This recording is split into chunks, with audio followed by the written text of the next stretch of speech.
Okay, welcome to the Don't Call Me Caddy podcast. We are here at the CVMA conference in PEI, and we are here welcoming Dr. Emily Hawrysio. I'm like, oh my God, Hawrysio. Uh-huh. She is the owner of Halo Pet Hospice. That's correct. In Chicago. Yes, Northwest Indiana, so about 45 minutes out of Chicago. Are you still a Cubs fan, though? No, I'm from the South Side, so I'm a Sox fan. Oh, okay. Well, Oh God, I don't do sports. Yeah. So not the Windy City. Well, I'm from there, but I now live in Northwest Indiana. Yeah, And you have a 4-year-old. I do. And how's that? Exhausting, about how you would think it is. She's a lot. Love her to death. Couldn't imagine life without her. I'm tired. Yeah. Oh my gosh. and when did you open Halo Pet Hospice? So I opened in 23. So I've been open for just over 3 hours. 3 hours. 3 hours. Is that how much sleep? 3 you got years. last That's night? that's about right. Because you're hanging out with Years. Cassie. That's Yeah, why. That's right. Maybe you better get back to work. Yeah. Actually, we just opened earlier today. Yeah. The grand opening was. Business has Yeah. been It's going slow. well. It's going well. Where's that margarita? Okay, so Pet Hospice, you don't hear Uh-huh. that every day. Right. What got you into Yeah. starting a pet hospice? So I have always had a love for senior pets. And as a baby vet, which was a long time ago, Wait, how long ago? so 10 years ago, 11 years ago. But as a baby vet, I heard from my techs pretty frequently and I was just in general practice small animal, but I would hear from them, wow, you're really good at euthanasias. And I would be like, great, thanks. Like, can I be good at saving things instead? Why, but they're like, no, you're just really the way you take your time with the owners. You're very comforting, and you don't rush them. It's not awkward. And, you trust your techs because your techs are working with lots of different doctors. And so, I kind of did start to think about that. And then I looked into certification in hospice and palliative care. And so our association is actually international. So it's the International Association of Animal Hospice and Palliative Care, IAAHPC. And so there's members in a lot of different countries, a lot from the States and from Canada. But I think we have representation in something like 25 different countries. There's a bunch from like Australia, things like that. And so it was like a year-long certification process of online modules, had to write a journal article, had to do an exam, those sorts of things before, had to do like an in-person conference too with them. Before I could get my certification. And so I did all of that. Most of it I was pregnant for. And so did all of that and got my certification. And then the end goal was always to open up my house call practice because I've euthanized my own pets at home before. And I think it's just a lot more intimate, comforting. You don't have to cold sterile tables in the hospital. You don't have to listen to somebody, oohing and ahhing over the little puppies that are coming in as you're, putting your pet to rest. And so that has always been my goal. And so in 2023, 3 years ago, I opened that up. But you had quite the journey from like 1 year an American who went to school in Canada. I did that. Yep. So what was that like?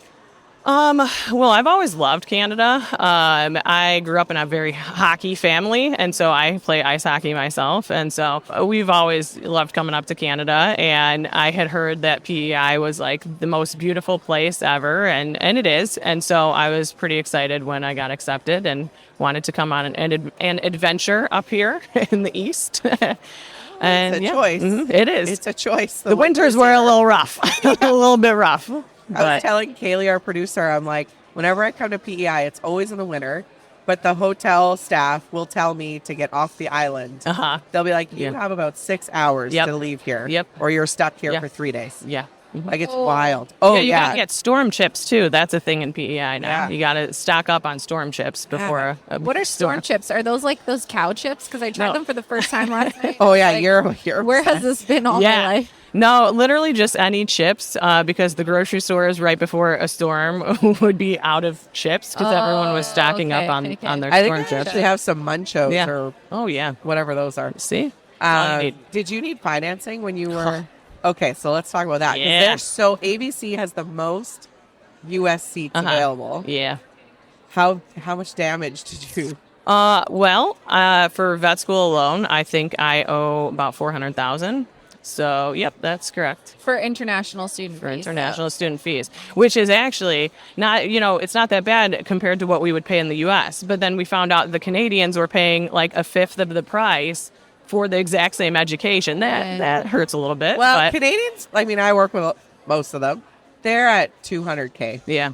Canadian. Are you at 400 US? Yes. Yeah. Oh, US. Yes. Okay. Yes. Yeah. Mm-hmm. And that, do you have it through federal or is it private? No, it's all federal. Yeah. Which, so you're waiting for the 20 years? And then... No, that's been the goal. But right now they're screwing with our loans a bit. So we don't really know what's going to happen with all of that. But no, I at least don't have any private loans or anything like that with the high rates and everything. So, yeah. So that is a huge stressor, I'm sure. Yeah. It's a lot of money, and when you are taking out money for school, it's like play money. Like school costs a lot of money, and it is what it is, and then you get to graduate, and then you get to pay it back, and you're like, this is my whole paycheck, you know. So for real, my student loan payments tend to be almost as much as my mortgage of my house. And that's only because I've been on income-based repayment plans, because if I wasn't, they seriously wanted like $5,000 a month, which is not doable unless you live in a cardboard box and, don't eat. Well, especially depending on what state you live in, too. The cost of living is so high, like in California, Washington. Yep. So would you change that decision to have gone to school in Canada, though? Knowing what you know? Well, but the tuition when I went, I believe it was around $52,000 a year in tuition. And I did not get into my state school. And so to go out of state, I believe I would have been paying in the $40,000 range anyways. And so it wasn't that drastic of a difference like it is between Canadians versus the Americans. But there are times where I'm like, would I have really done this? Did I really think this through? I made this decision to become a vet when I was 5, and I didn't really consider the financial aspect of it. So I do think anybody who is looking at going into vet school does need to think all of that through. But it probably wouldn't have changed anything for me, honestly. What would little 5-year-olds say about you now? Well, my current almost 5-year-old tells me she wants to be a vet like mommy. And I'm like, oh my God, don't do it. No, we can't afford that. We'll still be paying on my loans. So, I do think my 5-year-old self would be proud of me that I achieved my dream. I have childhood friends who are like, you did it, and I'm like, yeah, I did. And, I write those checks every month, but yeah. No, absolutely. I think, and the type of people who join vet med are always the kind who constantly move the goalpost. And so it's easy to, think it's easy to forget that you hit so many of the goals and did so many of the things that you set out to do when you were younger. Yep, for sure. And that's why it's such a good question to think about. What would 5-year-old you say? Yeah. I think she'd be proud. That I did it, but it's a lot. And vet med, I think, is just, it's a tough field because it's not always what you think you're getting yourself into. A lot of type A personalities, a lot of caring, and then don't you just hug kittens and puppies? And then a lot of dealing with clients. So I want to know more about Halo Pet Hospice. So those listeners who may not know, what is hospice care? So hospice care for animals, it mirrors hospice care for people. So if your animal has received a terminal diagnosis, we can help. I do house calls strictly. So I have people who call and schedule an appointment, like their dog was just diagnosed with a splenic tumor that came out of left field that they, just weren't expecting, and they just need a little bit more time. And so that's really all it's about, is giving everyone a bit more time to come to peace with it, but not at the expense of the animal. So at trying to keep them comfortable and hey, we can try XYZ to see if we can, keep them around, keep them comfortable for a little bit longer, mainly while the families are wrapping their heads around what needs to happen. Some people are against euthanasia, and so we do run into that sometimes too, but it is important for the pets then to be medicated and comfortable. And then I do a lot of euthanasias as well. Gotcha. And you have a story about hospice. So this isn't like you just like to do it? You've experienced. So I had always, though, wanted to do the hospice and palliative care side of things and have my house call euthanasia practice. But in 22, my husband actually was diagnosed with pancreatic cancer. And he had just had a stomach ache for like 3 weeks and then went into the doctor and I'm like, get off the couch. This is like a man cold. Get up, God. Yeah. Well, he was 34, so he didn't think anything of it. And then he was actually diagnosed with stage 4 pancreatic cancer. And he ended up passing less than 2 months from the time of his diagnosis. So it was really fast. And our baby was literally like 7 months old when he passed. And so I did experience the hospice side of things, and his hospice nurses, I mean, they were everything. For me, it was the support for me in caring for him too towards the end. But truthfully, he unfortunately wasn't even home on hospice for very long. It was like less than 36 hours before he passed. So, yeah. How did you, honestly do it? Other than you had my child. Yeah. I mean, really, that's it. I've had a lot of people talk about, oh, you're so strong, but it's you really have a choice, and your choice is to stay in bed and let the grief consume you, or get up and care for your child. And so, I think most people would just get up and keep going for your kid. That must have been so tough. And so the hospice care was all in your home, or was he in a hospice? Yeah, okay. He came home. Yeah, okay, was home, and it's tough too because and doctors, we all do our best to give timelines and things, but he wanted to know a timeline, and I'm sure his doctor was kind of padding it a little bit. They're not going to say, hey, we expect you to be gone by next week, but but they had said about 8 or 9 weeks, and so in my head, I was expecting to have it maybe at least 4 weeks or so with him, and so just a couple days in, and it was Mm-hmm. What did you take from what you experienced with your husband with the hospice care, and what have you taken from that into your practice today? Yeah. Well, so first of all, a couple things. So Halo hadn't been opened yet, but that was still, always the goal, and we put things on hold because other stuff comes up.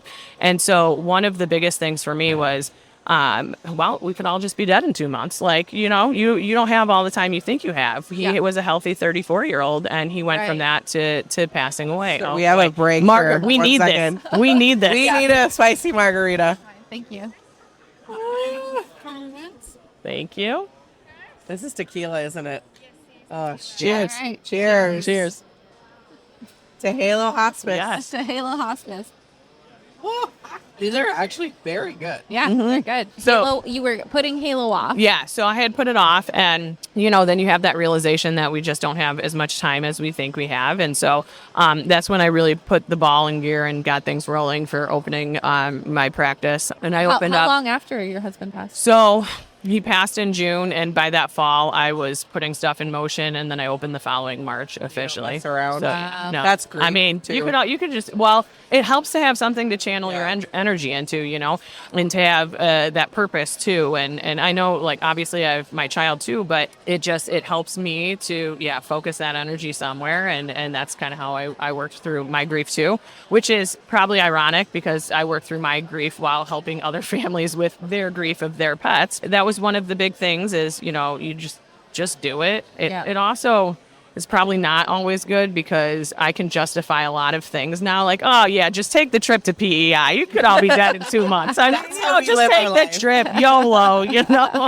On a more serious note, knowing what his hospice nurses did for me and the support that they gave me, and I mean, they automatically sign you up for things like a newsletter that you would get monthly on grief support and things like that.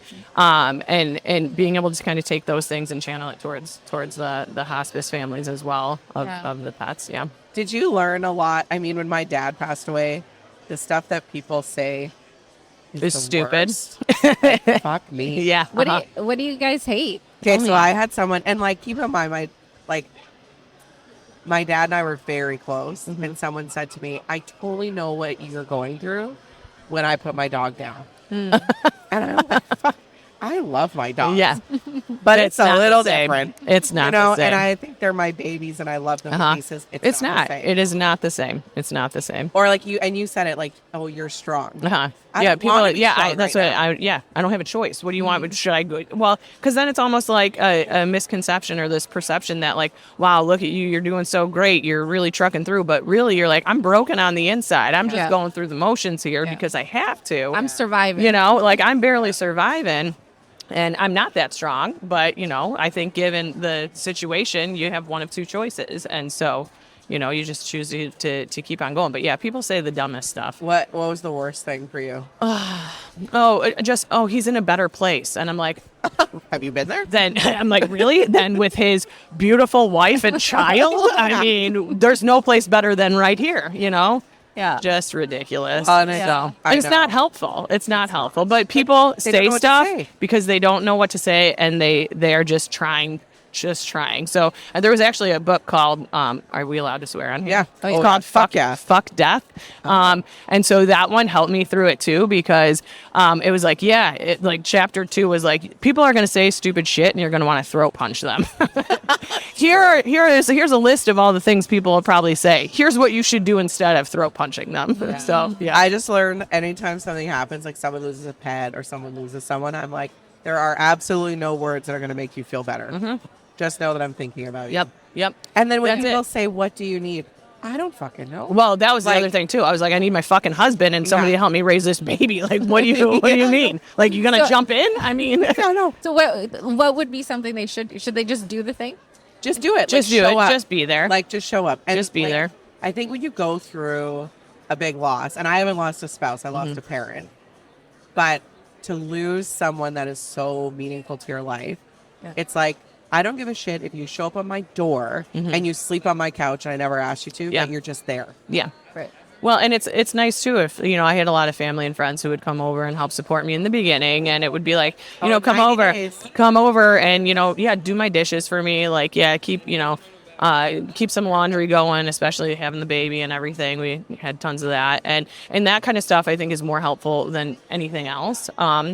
But even so, I got to say this too. I had a lot of support. So there is a Facebook group called the DVM Moms Group. Oh, yeah. And so there's a lot of women in that group. And I had posted early on when he was diagnosed about what we were going through. And it just felt easier to post about it to a bunch of strangers, even though I have like a million friends in that group. Yeah. But instead of just talking to one person where, it's very real and it's I think a lot harder to come to terms with things. But I had made this post. And so, I mean, people checked in on me. People were sending us stuff once he passed. I mean, they did a whole meal train. They hired like a cleaner to come clean my house for me. They did all of these things. Just from this group. Strangers. And so I was able to connect with some other vets in my area in Northwest Indiana, actually through that group, because like the one, sent her husband to drop us off dinner one night. And like, I had never met these people. They're at other practices in the area, but I didn't know them. And there was a lot of support and care coming from that group too. So that was huge. It's so interesting that, I mean, I can't go into too much detail with this story, but someone I know and love deeply was experiencing something within their own family and went to an outside network and got so much support and direction from an outside network that doesn't know anything within your life. And like, these people all showed up for her, and people showed up for you. Yeah. Like, that's unbelievable. Yeah, it is. It absolutely is. It was really amazing, the amount of support that we got through all of that. But I will say too, to answer your question as well, one of the most important things I think is to keep showing up for the people who have lost someone, because like you said, like 90 days, everybody's there in the beginning. And then it's like things slowly, they're going to work, they're doing things, their lives really haven't changed, and your whole world just imploded. And so, you're expected to start going back to work and do these things, but like, that's when you need the support too, is later on, not right away, not in those first couple weeks. It's later on when everyone else's lives have gone back to normal, and you're like, well, fuck me. Literally. And it is like almost to the day 90 days. That people just like move on. And you're like, they like forget about it, and you're like, okay, cool. Except like now I'm dealing with like birthdays and anniversaries and holidays, and how do you get through all of these things without that person? Yeah. Well, and like, truthfully, I mean, my dad passed away 5 years ago, and it's like my husband's dad passed away 6 months after my dad. And like none of our friends message on Father's Day or like anything that we experienced. Like they just moved on. Yep. But we're still living in this shit of grief. Absolutely. Because it doesn't go away. Nope. Like it grief doesn't go away. It like lives inside of you forever. No, and I think I've done a lot of reading on the subject and a lot of actually CE in it for our hospice conferences and stuff too. But the thing with grief is it doesn't go away. You just get better at carrying it with you, and that's really how people go on. You know. Yeah. Well, not even Natasha Kutrick actually, her dad and my dad knew each other, but her and I didn't know each other. Oh, And so she's a doctor in Alberta. She's fabulous. So we started working together. And then when my dad died, I saw her at a conference and she goes, "Let me be the first to welcome you to the Dead Dads Club." And I'm like, yep. Fuck. Yeah. And because her dad had passed away. And I'm like, now when someone else goes through that, I'm like, I'm sorry to be the one. Yep. But welcome to the shittiest club you'll ever be in. Yep. There's a club of widows, that's for sure. 100%. You know? But even that is like, at least that's the realest thing. For sure. Because it's someone that has experienced the grief. And so when they say, like, oh, I know what you're going through, they really do know what you're going through. You know, they've been in a very similar scenario. So, yeah. I know it's not comparing, the loss of your pet fish to, Anyway. So with Halo, so you started running it 3 years and 3 hours ago. Yes. Wait, now we're 3 years and 3 hours. Yes. How many spicy margaritas do you have? Is it just cats and dogs? Are you doing horses or any other species? Just cats and dogs right now. Eventually I would like to expand in other species. Another thing that our hospice association does at our conferences is they do go over a lot of the euthanasia procedures and techniques for exotics or, farm animals, those sorts of things. And I was very big into equine in school. I thought for sure I was going to be an equine vet. This is why you and Cassie are friends. Yeah, this is why Cassie and I are friends. And horses. We for sure were both going to be equine vets, and then that didn't really work out for either of us. So I would do a horse euthanasia, but there's too many aspects of that right now that you need to work out because there's safety issues. Right. I mean, different drugs, different size needles, those sorts of things that I don't currently carry. But for me, the biggest is like the safety issues and then the issues for aftercare. Like I work with a really good crematory, but they're not going to be cremating horses. Right. So there's, a lot of logistics, logistical stuff that has to be worked out before we could do that. I think the exotics piece is cool because I just got an exotic. Yeah. Trevor. What do you have? A Pac-Man frog. Okay. Who came to me with... Is that the breed? Or whatever. He's a species. Species? Yeah. I was wondering why his Instagram name was Pac-Man Trevor. Oh, yeah, that's the breed. I just thought he looked like a Pac-Man. He looks That's like the type of frog. He looks like the emoji. If you look at him, he's all face and then that's a what little I thought butt. it came from. Yeah. I didn't know he was. That was. That's his species. Yes. I mean, he's a judgy asshole. But he came to me disabled. So he has a broken hip, a broken shoulder, metabolic bone disease. So I brought him to... A special needs frog. Yes. Oh, he is special. But we brought him to Darren Mandruziak, who's an exotics vet. And Darren did an X-ray, did this whole thing. It was like taking my dog to a pet or a vet, right? And Darren comes back. He's like, "Okay, so this is what we're gonna do. Here's the treatment plan." And he's like, "My staff would like to know if you're gonna euthanize Trevor." And I said, "Absolutely not. Jillian will never euthanize anything to fix this frog." But it's like there's people who treat exotics like they're pets. Yep. They are their pets. They are. And I'm obsessed with Trevor. He is literally part of the family. Absolutely. But there is a need for that service too, for sure. Yeah. What's the hardest case you've ever dealt with, Halo? Not one specifically, but a situation that I run into more than once would be when the owners really aren't ready, but you can tell that the animal is, and that you're at a point where there's really nothing else you can do to help keep them comfortable. And some people just have a lot harder time coming to terms with that. And so I think that's really difficult because as a vet, I want what's best for the animal and it's my patient first. But one of the things that we learn in the hospice side of things is that you really need to work with the families. And this isn't like a vet versus family type situation. We need to all work together for, the benefit of the pet.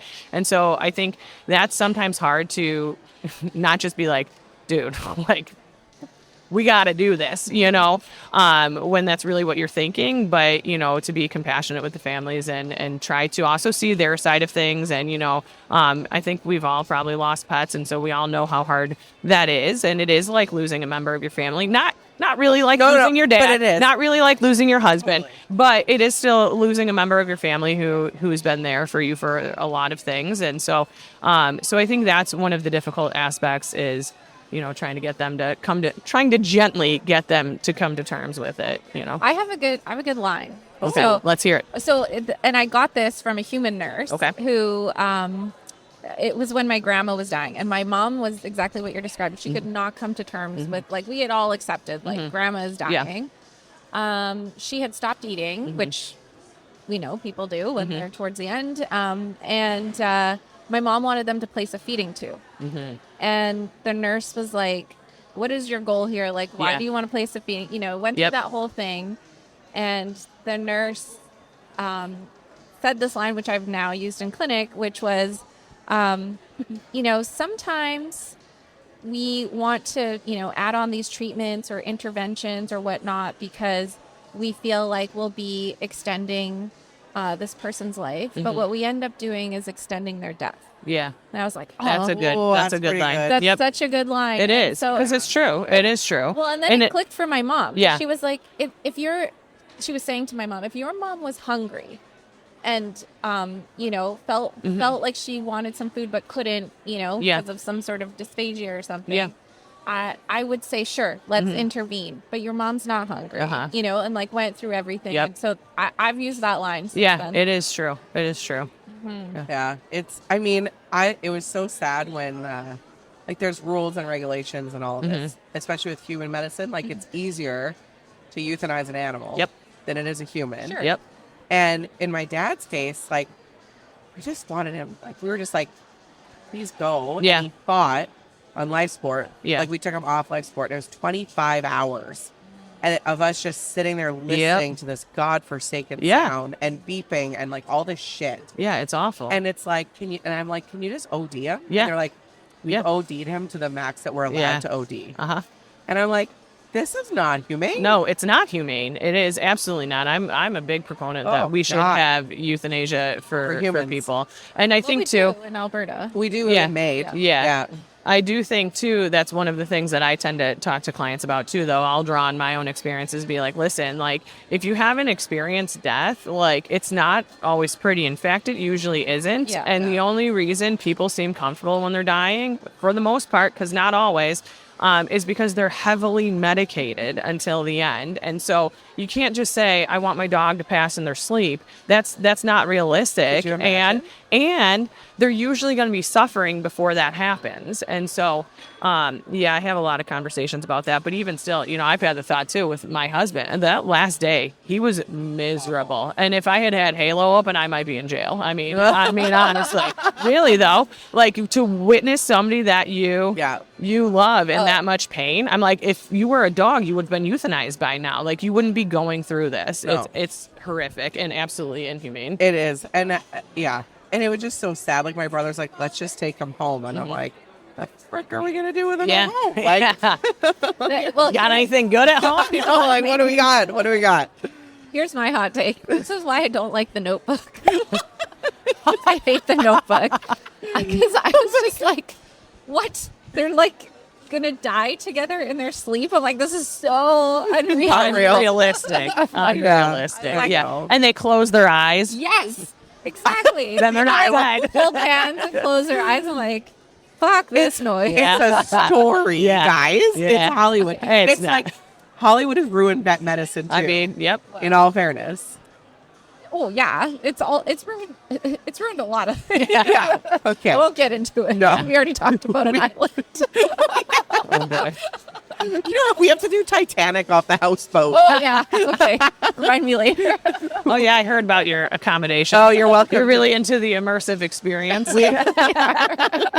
Oh, we got to fly our pirate flag. Oh, shit. We have pirate flag. Love it. Oh, man. I work with a lot of students that are American coming to Canada, and then some of them want to go back to the U.S.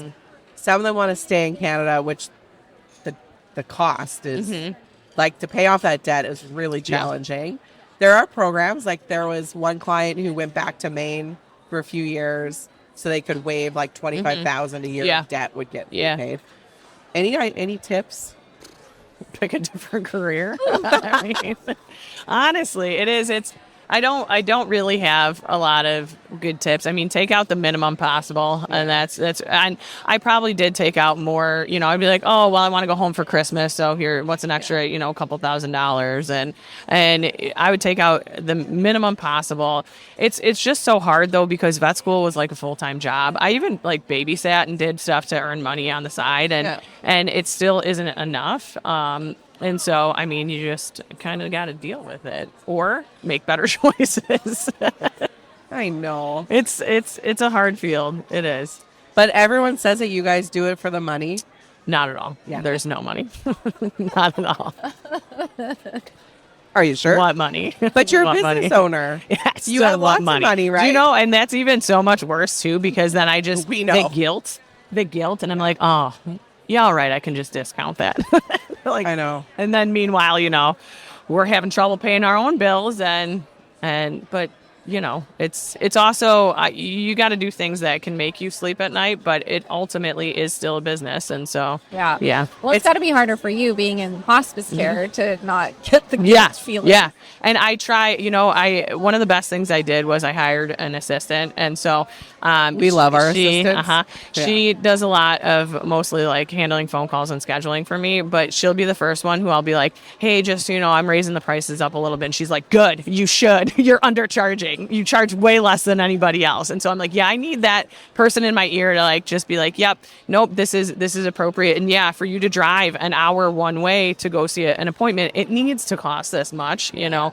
So having that, I think, is really helpful too. And I think as a business owner, I mean, we're both business owners, like there's lots that we want to be able to do. Like I do so much work and don't charge anybody because I want to help all of the people. Yeah.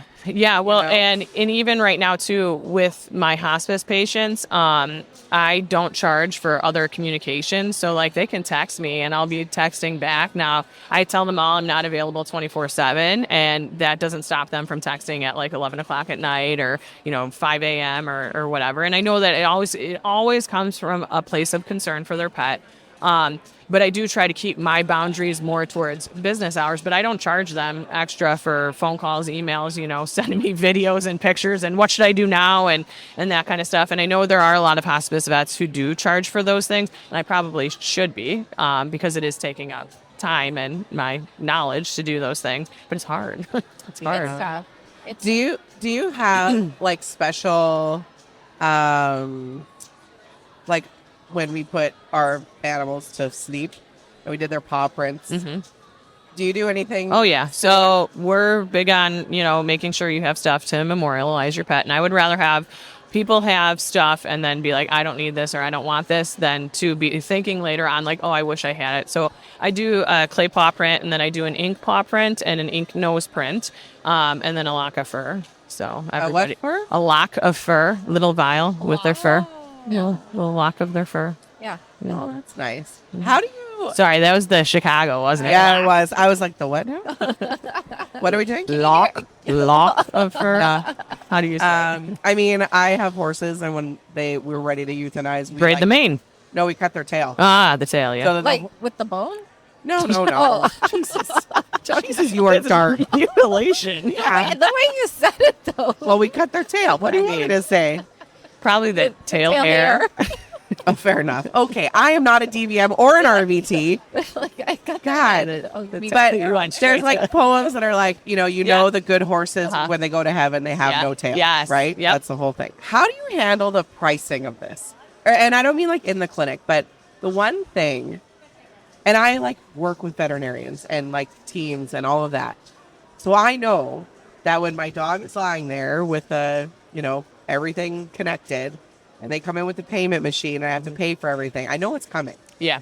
That is the worst part.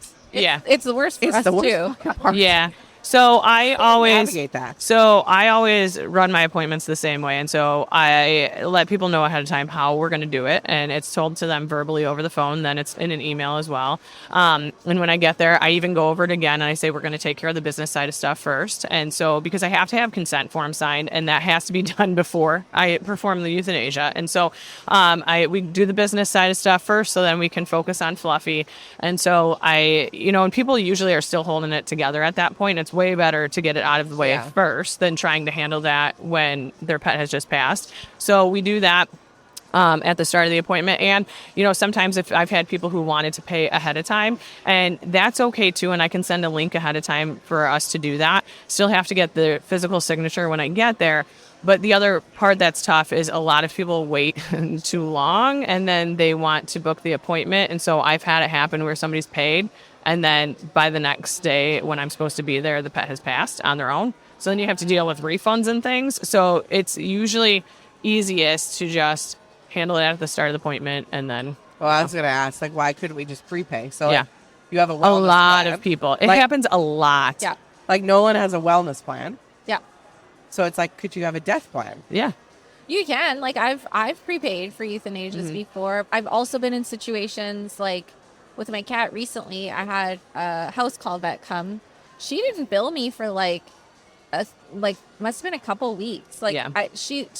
She just runs things differently. She must have a lot of trust, I guess. Probably Canadian. Yeah. Yeah, that's typical. Probably Canadian. Or maybe it's because I'm in the industry. I don't know. Yeah. But I was ready to call her and be like, hey, did you? Well, that's the other part of it though, is you want it to be done and over with. You know what I mean? Once you've reached the decision and you have mentally prepped yourself for that appointment, you want it to be done and over with. And so even the crematory I work with, they actually will pick the pet up at the end of the appointment. So I schedule them to meet me there, and then they deliver the ashes back to the family the next day. So I've worked with other crematories where it's a week or 2 weeks before you get the ashes. 9 returned. months. That's insane. And I mean, that's crazy. You want that closure. You want it, it's all said and done. And so it is all handled, I think, as best we can. And I think that's, in my opinion, what's best for everyone's mental health too, is just get it over with. Oh, sorry, it wasn't the ashes that were 9 months, it was the paw print. Oh yeah, the but even still, no, I leave the paw prints. I do them right there with the families, clay? right there. Mm-hmm. Yeah. And so I leave them. I have the company has take and bake containers, so I leave them with a container, and they just have to bake it. But people also like to have something to do. Yeah. They feel useless at the appointment and afterwards, and so sometimes giving them a job, you need to go bake this paw print. It gives them something to do and keep their mind off things. That's actually Yeah. If you think about your own human grief, how do you deal with it with a loss of a pet? Right? Yeah. Be busy. Yeah. Yeah. Mm-hmm. Yeah. Okay, well, we have a question that we asked all of our guests. This is on you, girl. Yeah. Because we make a Spotify playlist with it. So perfect. Yeah. We have season 1 is out. Kaylee's got that out. Love it. So give us 3 different songs for 3 different things that might be going on in your life. So your walk-in song, and your win song, and your funeral song. Okay. So the walk-in song would have to be, so that's the one that lets people know you're there, right? Yeah, it's your theme song. Fuck yeah, I'm here. That would be "Drink in My Hand" by Eric Church. Oh, I like that. I mean, I probably should have said this was your idea. Actually, for the record, "Drink in My Hand" by Eric Church would be the walk-in song. The win song would be "Shut Up and Dance." Oh, that's a great song. "Shut Up and Dance." Love it. And then that's always a good one. Is that the "Shut Up and Dance with Me"? Mm-hmm. Okay, yeah. Yep, absolutely. And then, so the funeral song, I would have to go with, and I don't know how into Nelly you guys are. Oh, this one will be. Yeah. But Nelly's newest album was with a bunch of country artists. Yeah, and so he did a song with Jimmy Allen called "Let the Good Times Roll." Okay. And so it's just a really feel-good song. You got to listen to it. It's a really feel-good song. And that's what I would want to leave people with. Don't be all sad. Just go on and let the good times roll. Okay. Amazing. I love it. Great. Well, thank you so much for being here and being Thank you for vulnerable having me. and sharing. Yeah, sorry. It was probably the most depressing one you No, had. I was here for it. But it's life, That's it. But I think to share grief with someone who understands grief is It So is. powerful. And I've always appreciated hearing other people's stories, and that's kind of what got me through my hard times too. Yeah. So. Yeah. All right. Well, if people want to get a hold of you, learn more about Halo, how would they do that? Okay, so we have our website as www.halopethospice.com. Phone number is 219, very far from here, 219 200-4808. And yeah, that's how you can get a hold of us. Amazing. Okay. Thank you. And Thanks thank you for the Thank spicy margarita idea. Thank you. It's a thing. It's a hot take. Yeah. All right. Thanks.